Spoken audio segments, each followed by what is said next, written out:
your desktop, that'd be great. I can definitely do that.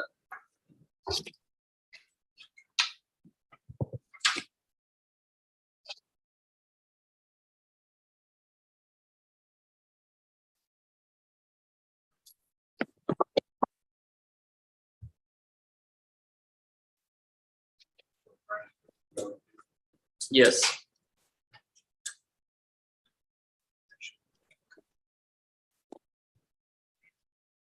So we can start.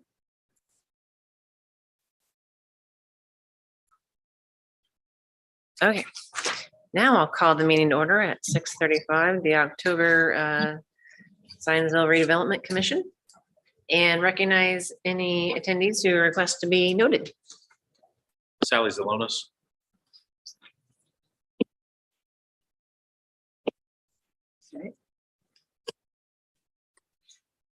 Okay. Corey, I think we're ready for your director's report of the budget. Okay.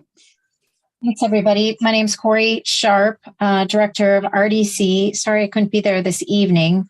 We are going to spend our time this evening walking through a proposed 2024 budget. We can have an open discussion about it and take the next month or so to amend it and approve it at our November meeting. Also in November, I'll plan on taking it to council and presenting it at council. So before I move into the full swing of the budget, I just wanted to remind everyone on what the RDC powers were per the Indiana state statute. Zach, if you could flip the slide. I just want to highlight these because they impact how we budget. And in the past, the RDC has used several of these items, which are checkmarked in green. No, the check mark is not backwards. It's my left-handed check mark. I know you all were thinking that it was backwards.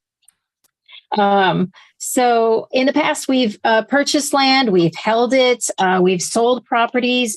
Those were all within Creekside. And then we've also provided financial assistance to the Zionsville Community Development Corporation. This new budget will also take on considerations for repair and improvement of property. And I'll walk through all of this in detail. We won't necessarily have any capital improvement projects, but it will involve the planning and design of improving property. Next slide. This slide highlights the existing economic development areas and their location. There are 8 economic development areas, and these are areas where an approval has been given through multiple commissions, the council, to isolate annual property taxes to improve properties or pay for debt service public infrastructure in the economic development area. So I'm going to take each one of these and walk through a budget for each one. All right. The budget is comprehensive. Next slide, please. We are presenting a 2024 budget, and we're organizing this differently than what we have in the past. We're organizing this to track revenue and expenses per EDA. And the RDC specifically manages 3 economic development areas that have public debt service assigned to them. And that, when I say public debt service, that's a loan payable from TIF receipts. Those 3 areas are the Zionsville EDA, Oak Street EDA, and Creekside. We also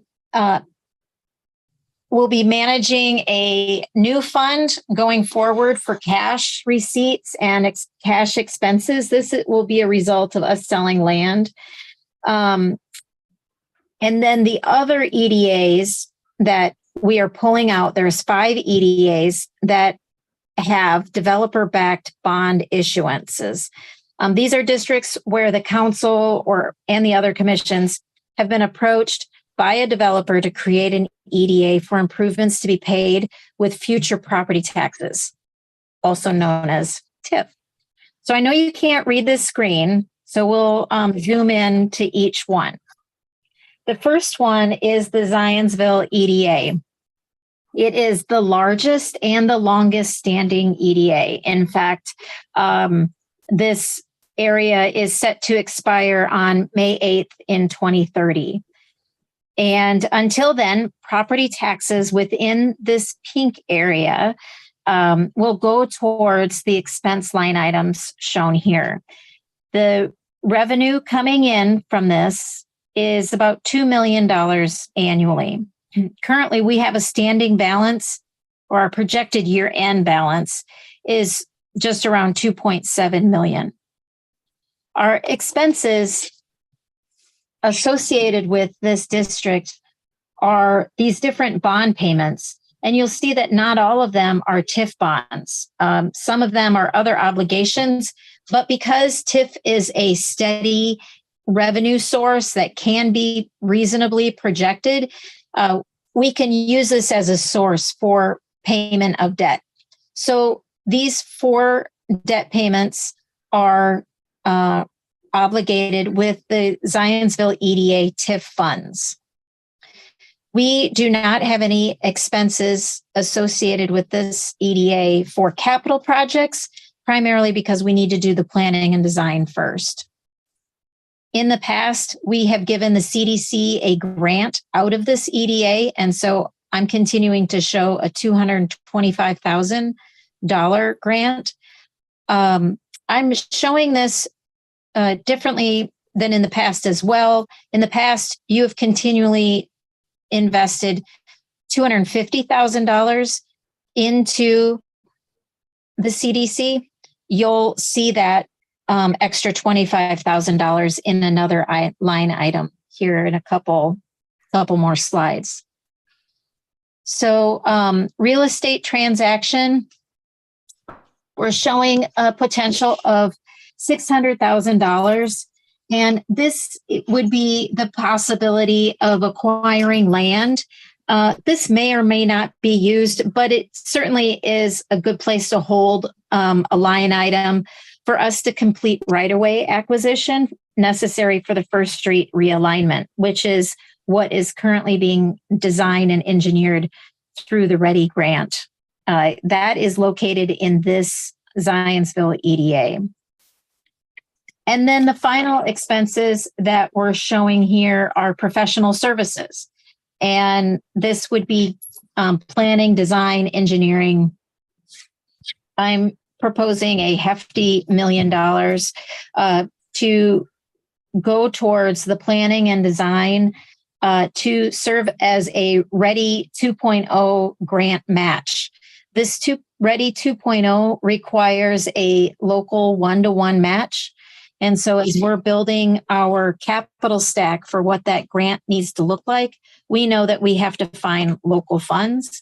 And this is a good source of funds and exactly what TIF should be used for in this area. So this line item would allow us to hire the necessary design professionals to start solving, issues like public amenities, increased parking capacity in the village, trail connections, all within this Zionsville EDA. So year-end balance for this Zionsville EDA is $1.8 million. I'm going to go to the next slide, but please feel free to stop me at any point to ask questions. Or we can.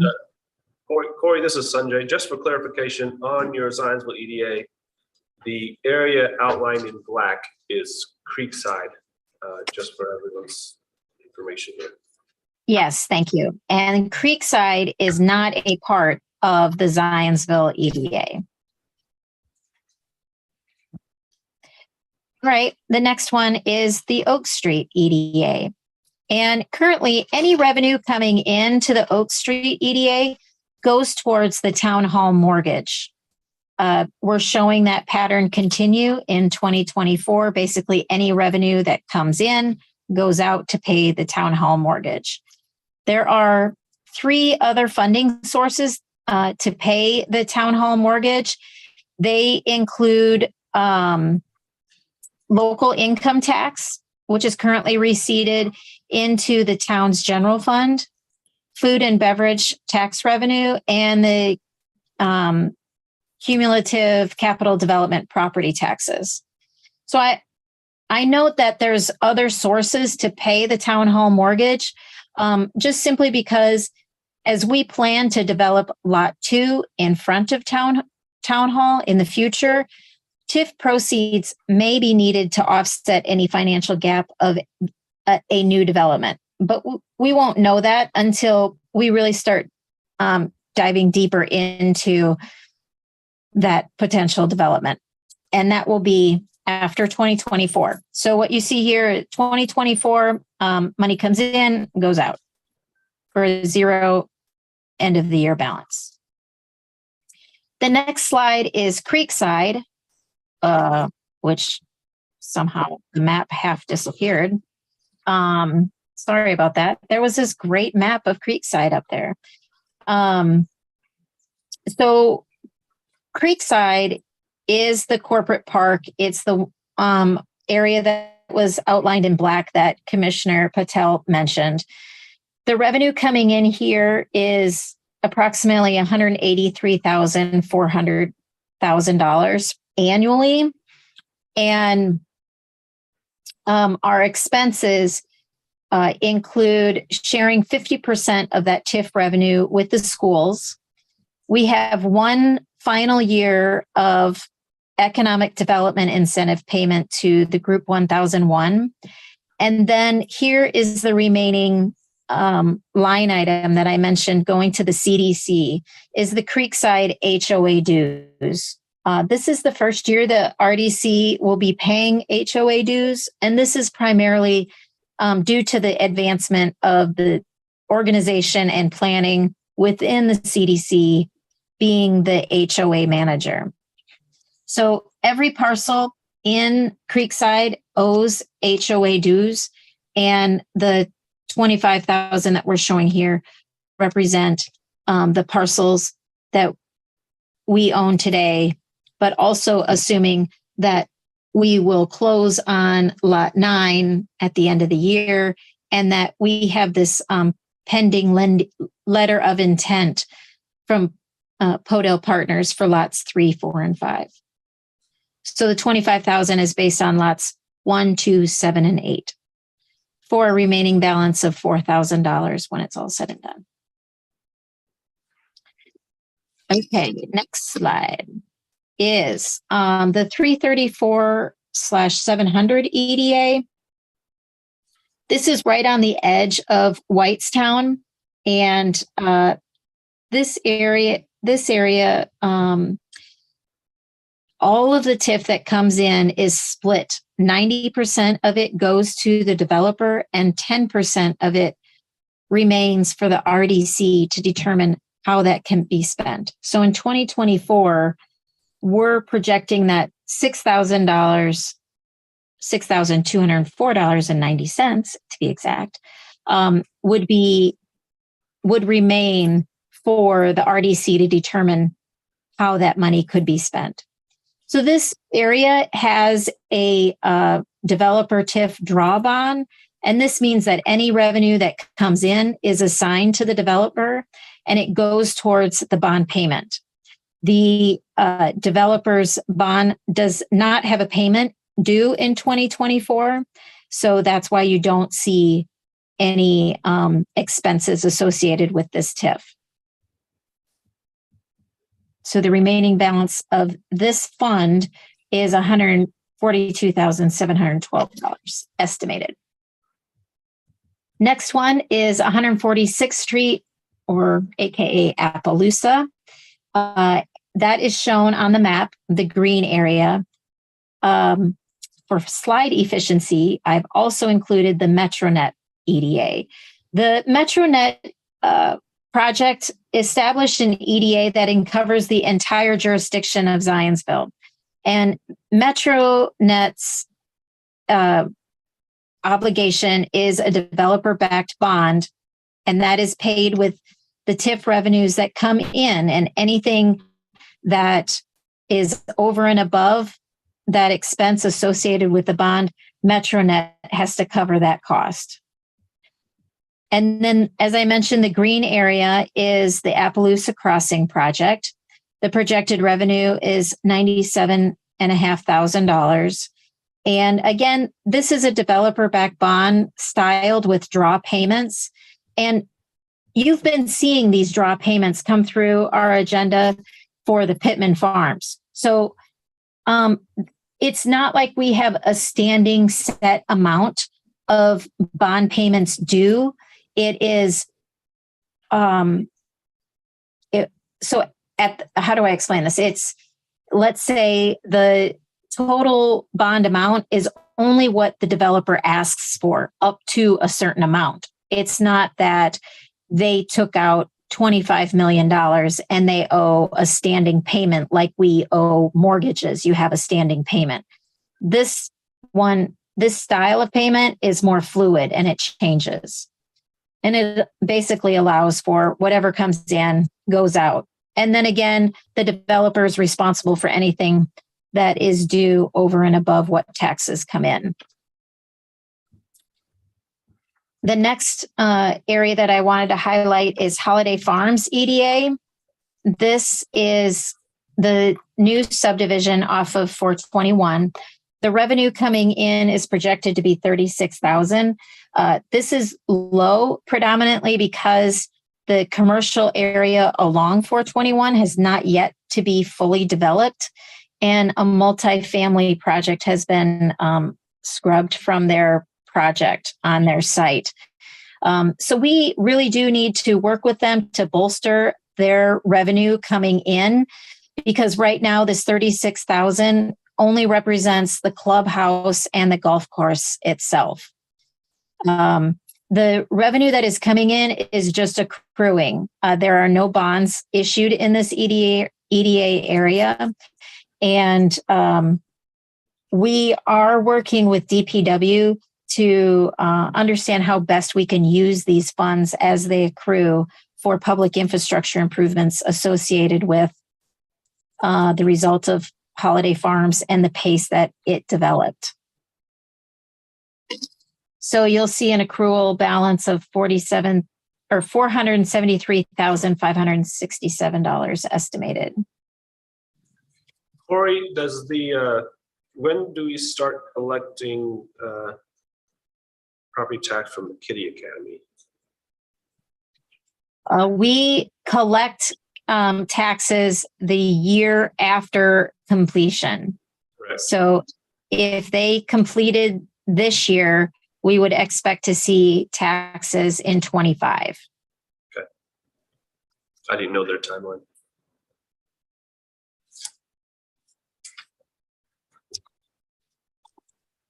The final EDA that I wanted to highlight is the Pittman Farm EDA, shown in gray.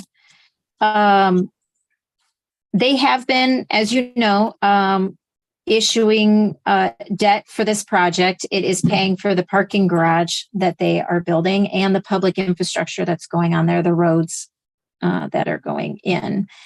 And this also has a split on it. As revenue comes in for the project, the developer will keep 95% of it for payment on that bond, and the RDC will keep 5% of it. So the revenue that the developer receives will go towards the debt payments, and then anything above that will be paid by the developer. Our final section for this budget is cash on hand.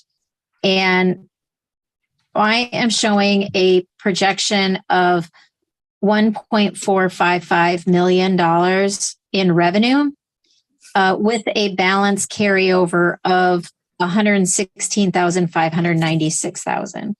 And currently, we do not have any cash in the bank. However, we do plan on closing on lot 9 this year for $300,000. And after paying expenses this year, we could carry over $116,596. The expenses that we're showing here in 2024 is, well, let me go back. The other revenue that we're showing is the projection of the sale of lots 3, 4, 5, which we have a letter of intent on, and also 7 and 8. So it includes the sale of those 5 properties. And to come up with that number, I used the letter of intent amount for lots 3, 4, and 5, and the 2020 appraised value for lots 7 and 8 in Creekside. And the expenses line item for professional services represent legal and professional fees for your director. And so if all goes as planned, we'll end the year with almost 300 million. No, just kidding. We're not going to end the year. Boy, that would be amazing. With 1.3 million in unrestricted cash. So to put that all together, next slide, please. This is the overall part of the overall budget. It's the budget where we're responsible for the Zionsville, Oak Street, and Creekside EDA and the cash on hand. And so the yellow column is 2024. And then showing information from the 5-year Crow report that was completed in April of this year. And I've also included the interest rates of the existing town debt obligations and any outstanding balance for town obligations after 2028 on this sheet. Just for information. Again, one key note of item is that we're not showing any capital improvement projects. I highlight this because recent legislative changes require us to submit a capital improvement plan to council and the administration if we were to make improvements on properties. But this upcoming property will only be, or upcoming year will only be doing planning and designing in the South Village area. And that is represented in the Zionsville Gateway Area Master Plan. And aligns with just continuing to get things done. We received 1.9 in Ready Grant, the town did, and we're planning on that. And so let's come alongside them and serve up a match dollar for planning and design for additional areas. So that concludes my proposed 2024 proposed budget, and I'm happy to answer questions. Thanks, Cory. Looks great. Appreciate the walkthrough. Yep. I don't have any specific questions, but just a comment on the CDC grant and maybe Commissioner Rubeck, as a member of the CDC board, you'll have some, can provide some clarity.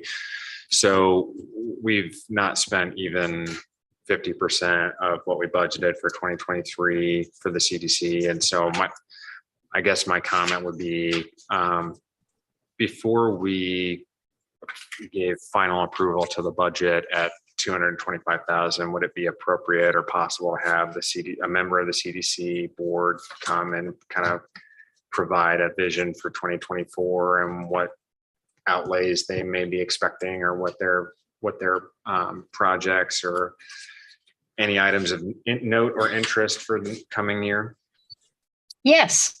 I actually asked that question earlier this week to the CDC, and I believe Commissioner Rubeck is going to provide a presentation on behalf of the CDC next month, outlining where they are and what projects they'll be working on. Commissioner, do you have any other things you wanted to add? Yeah, I do plan to present in the November meeting and give an update at that time, and then also go through our nonprofit status that we've been applying for too as well. It's great. Thank you. That's wonderful. Commissioner Rubeck sits on she's the treasurer for the CDC.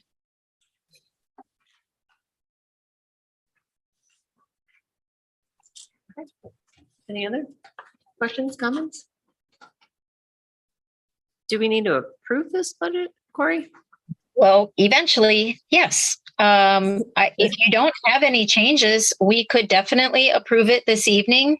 If you would like to sit on it for a little bit, we can approve it next month. Either way, we need to provide the budget to administration and council by December 1st. So that's up to you on whether you want to take action tonight. How do you guys feel? Do you want to sit with us for a month and then approve it? Or would you like to move it forward tonight? I've had the opportunity to review it, and with the presentation in November, I mean, I'm comfortable with the CDC grant amount as it stands. I just want more clarity on what the plan is going forward. So I'm comfortable taking action tonight. I'm comfortable. Okay, all right. Sounds like we'll action it tonight then. Motion to approve the 2024 RDC budget. I'll put forward a motion. I'll second. Great. Got a motion and a second. All in favor? Aye. All right. Carries unanimously.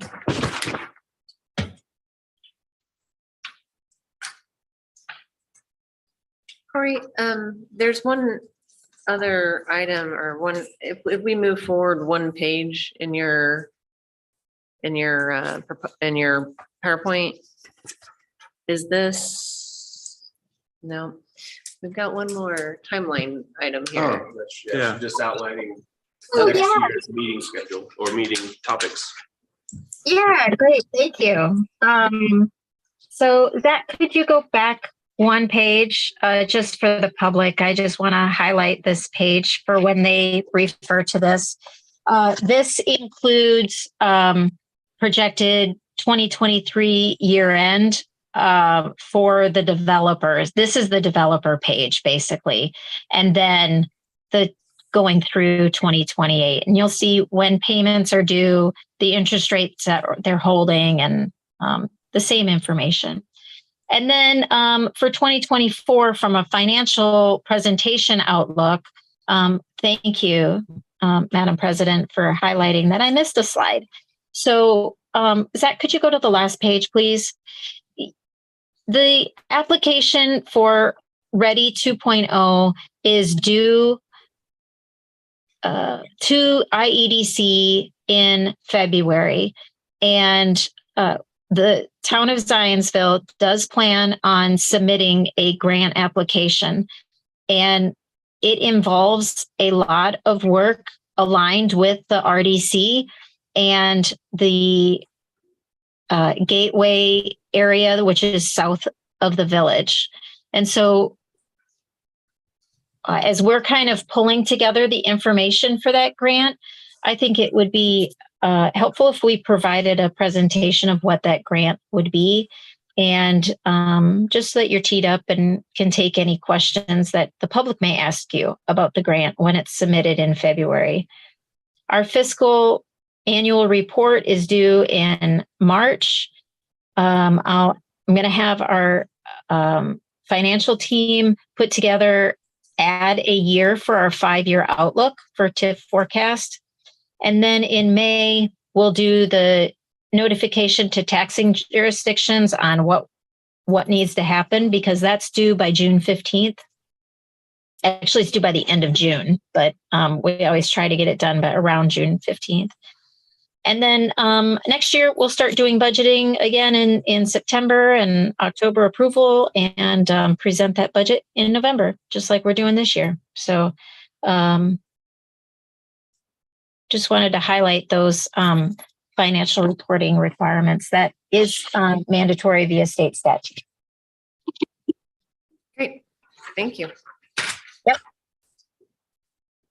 Can I ask a follow-up question? Oh, yeah. Corey, on that last slide, so with the budget that we just approved, the $1 million and the $600,000 that's been budgeted as grant match for Ready, is that Ready 1 or Ready 2? Ready 2. Got it. Okay. Ready 1 grant match, it came from predominantly the work associated with Zionsville Road and making those improvements. So those expenditures are contingent upon being selected by the IEDC as an awardee for Ready 2. Yes and no. I think that's up for discussion. We can decide if we want to move forward with these projects if the town is not awarded Ready. I know that our developers that are in this area are planning on moving forward with projects, and the Ready grant certainly would lift up and enhance this area exponentially beyond what we could do internally. So, And again, is that a dollar for dollar match with the Yes. Ready 2 proposal? yeah, Ready 2.0 requires a local 1-to-1 match and a private 3-to-1 match, which is why it's important that we have the developers at the table as well, because they're able to really bring in the big investment. Okay. Very good. Thanks so much. All right, then I'm going to move on to our TIF area report. It's highlighted the updates from last month in the packet. Any questions or comments?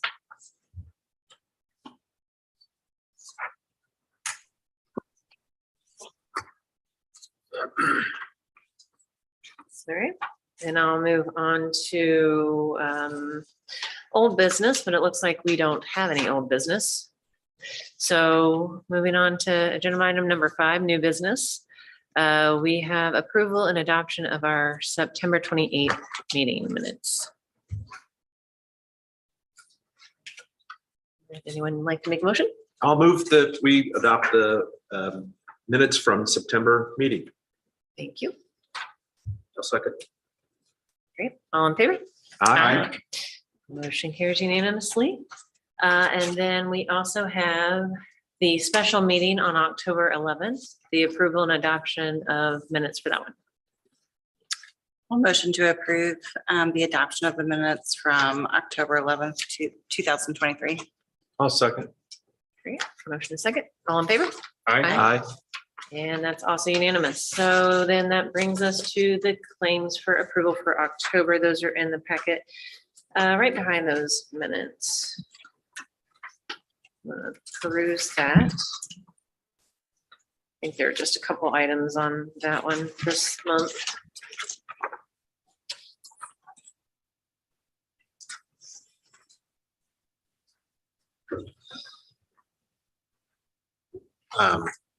Corey, on the claims for the CDC grant disbursement, is that inclusive of what we've had in the 2023 end of year balance? So that brings it up to 120? Yes, Okay. there it is. To provide me that information. So thanks, Zach, for helping with that. No problem. I would move the approval of the claims as listed on the register. I'll second. All right, all in favor? Aye. And unanimous again. I've signed one, but I'll start to pass this down. And then the final item on new business is the bond disbursement request for the farm. Did you have any color you wanted to add to that, Corey? No, I did not. Thank you. Okay.